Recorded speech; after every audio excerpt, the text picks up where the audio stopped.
আন্তর্জাতিক ফুটবলে ওই গোলটা করতে পারলে গর্বিত হতেন যে কোনো ফুটবলার। আর আর্মান্দো কোলাসোর দলের হয়ে যিনি গোলটি করলেন তিনি দলের জুনিয়র ফুটবলার। হয়তো কোলাসো কলকাতা লিগে পরীক্ষা নিরীক্ষা না করলে খেলাই হতো না প্রহ্লাদ রায়ের। সেই প্রহ্লাদই বারাসাত স্টেডিয়ামে এদিনের ম্যাচের নায়ক।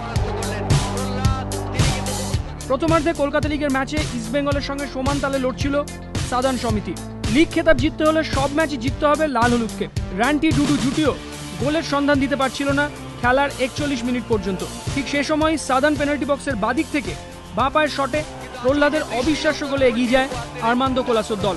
দ্বিতীয়ার্ধে আর গোল হয়নি। খেলার 87 মিনিটে সাদার্নের সুরজ মণ্ডল লাল কার্ড দেখেন।